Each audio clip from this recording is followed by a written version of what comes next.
오늘 본문은 우리가 너무 잘 아는 너무너무 잘 아는 본문입니다. 여러분, 특별히 7절에 구하라 그리하면 너희에게 주실 것이요 찾으라 그러면 찾아낼 것이요 문을 두드리라 그러면 너희에게 열릴 것이니 구하는 이마다 받을 것이요 찾는 이가 찾아낼 것이요 두드리는 이에게는 열릴 것이니라. 이 말씀은 우리가 뭔가 기도할 때 제일 먼저 떠오르는 말씀 아닙니까? 구하라 그러면 주시겠다고, 찾으라 그러면 찾게 해주시고, 두드리면 열리겠다고 약속하셨으니 제 기도를 들어주십시오. 너무너무 간절한 기도가 있을 때 항상 맨 먼저 우리가 입술로 고백하고 머릿속에 떠오르는 그런 본문입니다. 그런데 오늘 본문은 우리가 다시 한번 좀 다른 관점에서 생각을 좀 해봐야 되겠습니다. 여러분 오늘 이렇게 왔는데 보면 아이들이 이렇게 있잖아요.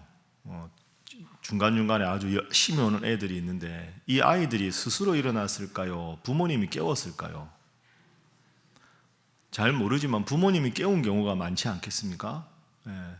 꼭 필요해서 이번에 꼭 엄마랑 약속한다, 가자, 야 일어나, 가야 될 시간이야, 세수해, 옷 입어, 이러고 데리고 오는 거 아닙니까? 그럼 무슨 말씀이냐 하면, 부모님은 자녀가 꼭 필요한 일이 있을 때 부모가 자녀에게 시킵니다. 이거 하자. 이게 꼭 필요하다 그러면 알아서 깨웁니다. 그리고 이제 집에 가서 있다가 애가 꼼빡깜빡 졸면 밥 먹고 학교 가야지, 얼른 밥 차렸으니까 밥 먹어. 아이가 엄마 밥 주세요 하지 않아도 때가 되면, 시간이 되면 엄마나 아빠가 알아서 계절에 맞추어서 옷도 사고 밥도 챙기고 아이들이 삶에 필요한 모든 걸 다 챙겨주는 게 부모님 마음입니다. 여러분도 마찬가지입니다. 여러분도 다 그렇게 크신 거죠. 그리고 여러분의 자녀들에게도 자녀가 구하지 않아도 필요하면 알아서 줍니다. 이거 해주세요 찾지 않아도 알아서 줍니다. 오늘 아침에 가셔서 밥 달라고 구하지 않으면 밥 안 준다. 엄마가 그런 엄마가 없죠. 그런데 왜 하나님은 우리에게, 예수님은 우리에게 기도하라고 하셨을까요? 하나님은 로마서 5장 8절에 우리가 아는 대로 우리가 아직 죄인 되었을 때 예수님께서 우리를 위해서 죽으심으로 우리에 대한 자기의 사랑을 확증해 주셨습니다. 우리가 예수님께 우리의 죄를 위해 십자가에 죽어 주십시오라고 부탁한 게 아닙니다. 우리를 사랑하시니까 하나님은 독생자 예수님을 보내신 것이고, 독생자 예수님은 인류가 만들어낸 가장 끔찍한 사형 집행의 틀인 그 십자가에서 우리를 위해서 죽으셨습니다. 우리가 간절하게 구해서 예수님이 돌아가신 게 아닙니다. 우리가 구해서 하나님이 예수님을 보낸 게 아닙니다. 그러면 오늘 본문을 볼 때마다 우리는 이런 생각을 해야 합니다. 구하지 않아도 사랑이 많으신 하나님 알아서 주시고, 우리가 찾지 않아도 육신의 부모님도 필요하면 알아서 주시고, 문 두드리지 않아도 올 때가 되면 문 열어놓고 기다리는 게 부모의 심정이고 하나님 마음일 텐데 왜 굳이 구하라고 했을까? 왜 굳이 찾으라고 하셨고 왜 굳이 문을 두드리라고 말씀하셨을까? 사랑의 하나님은 우리의 머리털 하나도 다 세시는 분이고 우리의 과거와 현재와 미래를 다 아시는 분인데, 알아서 다 주시는데, 기도하지 않아도 다 사랑으로 주시는 하나님이, 그 예수님이 왜 우리에게 기도하라고 하셨을까? 여러분, 이제 지금 특별 새벽 기도회 오늘 43일째인데 여러분 이렇게 오시는 게 참 훌륭한 일인데 안 오신다고 하나님이 여러분을 미워하겠습니까? 너 마지막에 안 오더라, 너는 아웃이다. 하나님 이런 분이 아니지 않습니까? 근데 왜 우리가 이 새벽에 나와서 기도해야 될까? 비까지 부슬부슬 오는데 성경책 리폼된 거 받으려고. 그거 아닌데, 그죠? 왜 우리가 이 새벽에 나와 기도해야 될까? 사랑의 하나님인데. 오늘은 우리가 느헤미야 특별 새벽 기도회를 맞이해서 왜 기도해야 되는가? 기도의 필요성에 대해서 한번 생각을 해보겠습니다. 자, 기도가 필요한 이유, 기도에 관한 3가지 교훈을 지금부터 알려드리겠습니다. 기도에 관한 3가지 교훈. 첫 번째는 간절히 기도하고 받아야 은혜라고 고백하기 때문입니다. 간절하게 기도하고 받아야 은혜라고 고백하게 된다.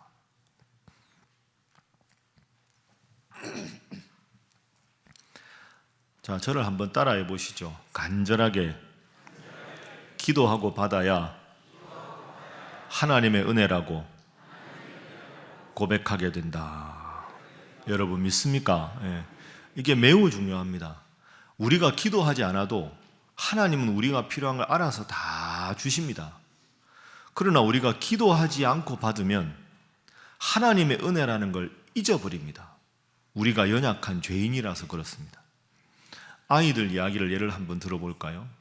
여러분 이제 예를 들어 남자아이가 어릴 적에 한 4-5살 이렇게 되면 제일 관심이 있는 게 TV에 만화 나오는 로봇, 변신 로봇 이런 거 아닙니까? 여자애들이 인형 이런 거겠죠. 저는 여자아이를 안 키워봐서 남자의 기준으로 말씀드리면 TV에 멋진 로봇, 변신 로봇 이런 거 나오면 애가 막 설레가지고 그 시간에는 TV 앞에 다 앉아가지고 신령과 진리로 온전히 마음과 뜻과 정성을 다해서 TV만 봅니다. 와 나왔다. 그때 또 음악도 막 나오지 않습니까? 팍 음악 나오면서 변신 막 하고 하면 정신을 못 차립니다. 그날부터 그것 보고 맨날 아빠 나 선물 뭐 사줄 때 이거 사주세요. 뭐만 하면 그 이야기 하는 거죠. 기분 좋다 싶으면 아빠 그거 우리 그거 사러 언제 가요? 매번 조릅니다.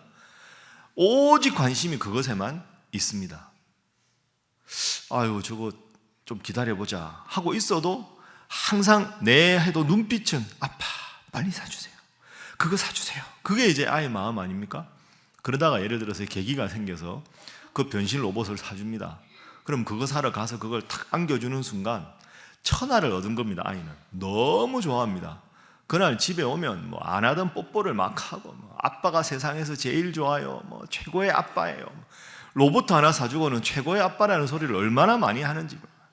그러고 보면 오자마자 그거 조립하고 TV 보면서 그거 자기도 들고 보고 그러고 이렇게도 해보고 저렇게도 해보고 동생에게 자랑하고 학교 갈 때 가져간다 그러고 잘 때도 탁 품에 안고 잡니다. 이렇게 탁 눈 뜨도 맨 먼저 그것 보고 아빠가 세상에서 제일 좋아요. 여러분 잘 생각해 보십시오. 아이가 왜 그럴까요? 너무너무 원하는 걸 간절하게 원했을 때 얻으면 아이가 행복한 겁니다. 그런데 부모가 보기에 이거 진짜 필요하다 해서 예를 들어서 겨울이 됐는데 아주 좋은 파카를 사주거나 아니면 아이가 좀 더 커서 좋은 전자기기를 사주거나 훨씬 로봇보다 10배, 20배 비싼 걸 사줘도 애는 별로 고마워하지 않습니다. 왜? 자기가 별로 필요하다는 느낌이 안 드니까. 자기가 구하지 않고 받으면 더 좋은 걸 받아도 고마워하지 않습니다. 자기가 정말 필요한 걸 받으면 그것이 필요했던 건데 부모님이 사주면 너무너무 기뻐하고 너무너무 행복해합니다. 여러분 이것이 영적인 원리로 그대로 적용이 됩니다. 구하고 받아야 우리는 하나님의 은혜라고 고백하게 됩니다. 구하지 않았는데 하나님이 알아서 주시면 우리는 다 연약한 존재라 어떻게 되느냐? 이건 내가 잘해서 된 것이다. 이거는 운이 좋아서 된 것이다. 이건 내가 이렇게 준비했으니까 그렇게 되는 거지. 아무런 감동이 없습니다. 여러분 이 원리를 잘 생각해 보십시오. 감사하는 분은 평생 감사합니다. 기도하는 분은 평생 기도합니다. 오늘도 기도하고 내일도 기도하고 집에 돌아가서 기도 안 하는 남편이나 누가 가족이 봤을 때 뭘 그렇게 기도할 게 많냐고 하면 할수록 하나님의 은혜를 깊이 체험하기 때문에 기도하는 겁니다. 기도가 습관이 안 되면 기도하지 않고 받아서 아무런 은혜라는 고백이 없으면 기도할 게 없습니다. 제가 자주 말씀드리지 않습니까? 기도합시다 그랬는데 전 세계를 위한 중보기도 전 우주를 위한 중보기도 다 해도 눈떠 5분밖에 안 갑니다. 왜? 주여 은혜를 베풀어 주시옵소서. 모든 이들에게 한마디 하면 기도할 게 없거든요. 기도는 하면 할수록 깊어지는 겁니다. 기도하지 않고 받으면 하나님의 은혜라고 고백하지 못합니다. 그래서 오늘 우리가 말씀을 읽을 때 7절부터 읽지 않았습니다. 6절을 읽었습니다. 아마 여러분들이 좀 이상하다 느끼셨을 겁니다. 왜 6절을 읽었을까? 자, 6절 한번 보십시오. 6절 함께 한번 읽어볼까요? 시작. 거룩한 것을 개에게 주지 말며 너희 진주를 돼지 앞에 던지지 말라. 그들이 그것을 발로 밟고 돌이켜 너희를 찢어 상하게 할까 염려하라. 아멘. 자, 거룩한 것을 개에게 주지 말아라. 너희 진주를 돼지 앞에 던지지 말아라. 거룩한 것은 아주 좋은 것을 말합니다. 진주를 돼지 앞에 던졌다. 진주는 보석 아닙니까? 돼지가 진주를 알까요? 돼지는 진주를 싫어하겠죠. 먹을 게 필요한데 진주는 먹을 게 아니지 않습니까? 거룩한 것을 개에게 주지 말아라. 너희 진주를 돼지 앞에 던지지 말아라. 그들이 그것을 발로 돌이켜 너희를 찢어 상하게 할까 염려하라. 발로 밟는다. 찢어 상하게 한다. 왜 나에게 필요한 걸 주지 않았느냐라고 생각한다는 것이요. 개나 돼지는. 여러분, 기도하지 않았는데 하나님이 알아서 주시면 이게 바로 6절이 되는 겁니다. 개 앞에는 거룩한 게 왜 거룩한지 모릅니다. 진주가 정말 값진 보석인데 돼지는 진주를 주면 발로 밟습니다. 그거 줬다고 되려 화를 냅니다. 왜? 그것이 왜 귀한 것인지 모르기 때문입니다. 그래서 6절과 7절이 연결되는 겁니다. 구하지 않고 받고, 찾지 않았는데 받고, 두드리지 않았는데 하나님이 은혜로 알아서 주시면 우리는 6절처럼 개가 거룩한 것의 가치를 모르는 것처럼, 돼지가 진주의 보석이라는 걸 모르는 것처럼 하나님이 알아서 주셨는데 그걸 은혜로 전혀 고백하지 않고 되려 조그마한 것에 하나님에 대해서 화를 내고 하나님 내 기도 들어주시지 않는다고 생각하는 게 우리의 모습이다. 따라합니다. 기도하고 받아야 은혜라고 고백하게 된다. 여러분 믿습니까? 그래서 우리가 기도해야 하는 겁니다. 하나님은 사랑의 하나님이라 다 아십니다. 그러나 기도하고 받아야 그게 은혜가 됩니다. 느헤미야 특별 새벽기도의 52일의 의미가 뭘까요? 저는 담임 목사로서 제일 중요한 건 여러분들이 내가 정말 간절하게 기도하니까 하나님이 응답해 주시더라. 기도하니까 응답을 받고 응답을 받으니까 더 기도하고 싶고 더 하나님 중심으로 살고 싶어하는 인생의 계기를 만들어 보자 하는 것이 느헤미야 특별 새벽기도회입니다. 그러니까 여러분은 느헤미야 특별 새벽기도회 앞으로 남은 기간도 참여하면 참여할수록 정말 기도가 중요한 거구나. 내가 기도할 수 있다는 게 가장 중요한 특권이구나. 기도해야 하나님의 은혜를 고백할 수 있구나. 그 고백을 하게 되는 거죠. 여러분 강조합니다. 기도하지 않아도 하나님 알아서 주십니다. 그러나 기도하고 받아야 하나님의 은혜라고 고백하게 되고 그 은혜가 계속되어야 사도 바울처럼 내가 나로 살아가는 모든 것이 하나님의 은혜라고 고백하게 된다 생각하고 간절히 기도하는 여러분 되시기를 주님 이름으로 축복합니다. 옆에 분들과 인사하겠습니다. 간절히 기도하시기 바랍니다. 자, 한 번 더 하겠습니다. 은혜를 체험하시기 바랍니다. 왜 기도해야 되는가? 첫 번째 이유는 기도해야 은혜를 고백한다. 두 번째 기도의 방법입니다. 두 번째는 구체적으로 구할 것을 기도해야 한다 하는 것이 기도에 관한 두 번째 교훈입니다. 구체적으로 하나님께 기도해야 한다. 구체적으로. 그래서 오늘 7절 말씀에 사실은 구하라, 그리고 찾으라, 두드리라 이게 반복이지요. 구하라 한 말씀만 하셔도 구하라 그러면 찾을 것이다 이렇게 해야 7절이 마무리가 돼도 되는데 구하라, 찾으라, 두드리라 하는 것은 첫 번째는 간절하게 기도해라. 그리고 또 하나는 구체적으로 기도해라. 계속 구하고 계속 찾고 계속 두드려라. 여러분 기도가 깊어지지 않는 두 번째 이유가 여기 있습니다. 대충 기도하기 때문입니다. 대충 기도하면 기도가 깊어지지가 않습니다. 추상적으로 기도하면 기도가 깊어지지 않습니다. 하나님 온 회중에게 복을 주십시오. 한마디로 끝난 것 같지만 왜 구체적으로 누구에게 나에게 절실한 기도가 무엇인지는 구하지 않았죠. 여러분 농사 짓는 농부가 대충 농사 지으면 되겠습니까? 공장에서 작업하는 분이 대충 그냥 해서 대충 하면 불량품 양산되고 뻔히 보이지 않습니까?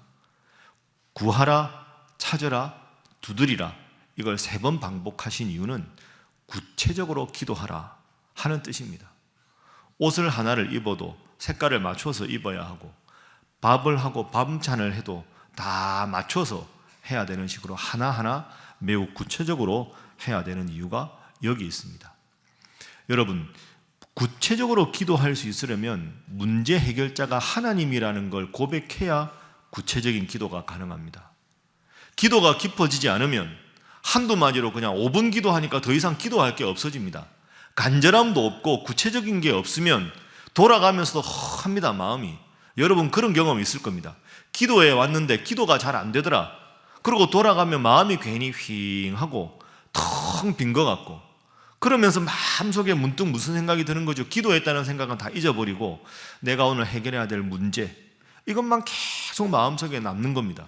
간절하게 구체적으로 기도하면 문제가 딱 떠오르면 문제보다 크신 하나님이 생각나고 기도하니까 잘 될 거야, 이렇게 내 마음이 움직이는데, 그저 간절함 기도함이 없이 구체적으로 기도하지 않고 시간 맞춰서 적당히 기도하고 돌아가면 문제가 딱 생각나면 기도한다는 생각은 다 잊어버리고 이거 어떡하나, 이거 어떡하나, 그러면서 또 세상과 똑같은 삶을 살아가는 패턴이 반복될 수밖에 없는 겁니다. 여러분 이런 말이 있습니다. 독초는 씹으면 씹을수록 독만 나옵니다. 독초는 씹으면 안 됩니다. 뱉어야지. 문제는 묵상하면 묵상할수록 한숨만 나옵니다. 하나님은 묵상하면 묵상할수록 여러분 마음에 평안을 주시는 줄로 믿습니다. 잘 생각하십시오. 독초는 씹으면 씹을수록 독만 나오고요, 문제는 골똘히 생각하면 생각할수록 한숨만 나옵니다. 그 문제를 해결하지 못하는 나 스스로가 답답하고 미련하게 느껴집니다. 왜 기도가 필요하나? 기도하고 하나님의 능력을 구하면 문제를 묵상하고 한숨 쉬는 게 아니라 하나님의 능력을 의지하고 더 기도하고 더 담대하게 하나님의 지혜를 구할 수 있기 때문입니다.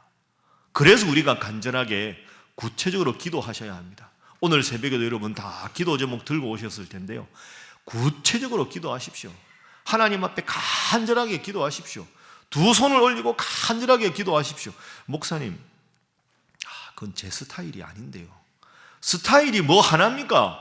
묵상 기도할 때는 묵상 기도하고, 손 들고 할 때는 기도하고, 뜨겁게 할 때는 뜨겁게 하고, 차분하게 할 때는 차분하게 하고, 그런 거죠. 여러분 꼭 기억하셔서 내가 하나님 앞에 정말 구해야 될 제목 간절하게 구체적으로 기도해서 응답받는 여러분 되시기를 주님 이름으로 축복합니다. 옆에 분들과 인사하겠습니다. 구체적으로 기도하시기 바랍니다. 한 번 더 할까요? 응답의 기쁨을 누리시기 바랍니다. 그래서 세 번째 기도에 관한 교훈입니다. 제가 늘 강조하는 대로 기도는 의무가 아니라 특권이다 하는 겁니다. 기도는 의무가 아니라 특권이다.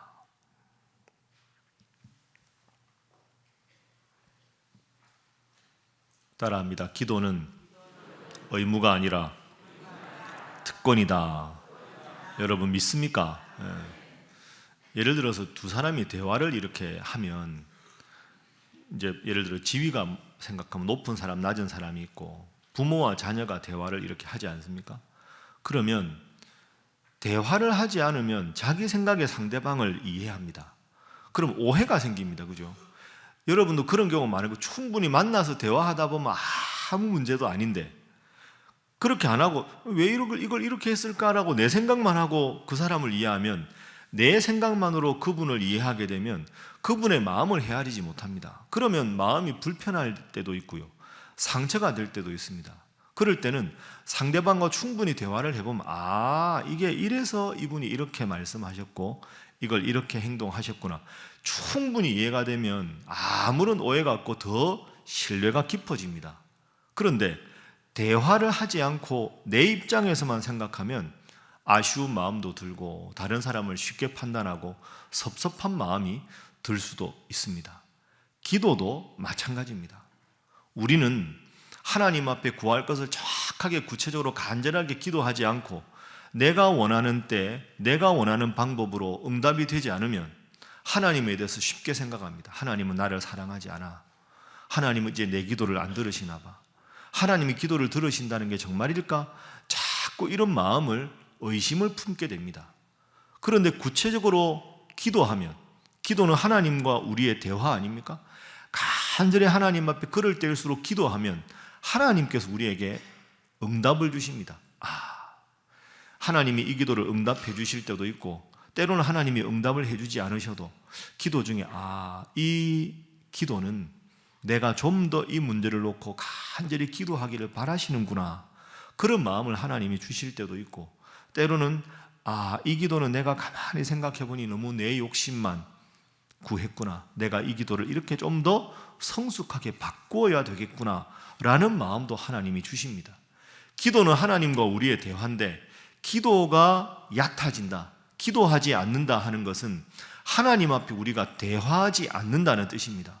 그러면 내 뜻대로 상대방이 움직여주지 않으면 섭섭한 마음이 들듯이 하나님 앞에도 섭섭한 마음이 들고, 기도하면서도 왜 기도해야 되나, 예배를 드리면서도 왜 예배를 드려야 되나, 이런 섭섭한 마음으로 그저 습관을 좇아 신앙생활을 하다 보면 기도가 부담스럽고 기도가 의무가 되고 그저 해야 되니까 하는, 마지못해 하는 맥 빠진 기도가 되기가 쉽습니다. 여러분, 대화하면 상대방을 충분히 이해할 수 있듯이 기도는 하나님과 여러분의 대화입니다. 간절하게 구체적으로 하나님 앞에 간절히 기도해서 하나님의 마음을 충분히 헤아리고, 하나님께서 응답해 주셔도 감사하고, 응답의 때를 늦추셔도 감사하고, 때로는 외면하셔도 그 외면이 더 큰 하나님의 은혜라고 고백해서 이 느헤미야 특별 새벽 기도회를 통해서 하나님과 여러분의 관계가 더 친밀해지고 더 가까워져서 평생 하나님 잘 믿고 기도를 특권으로 고백하고 살아가는 여러분 모두가 되시기를 주님 이름으로 축복합니다. 함께 기도하겠습니다.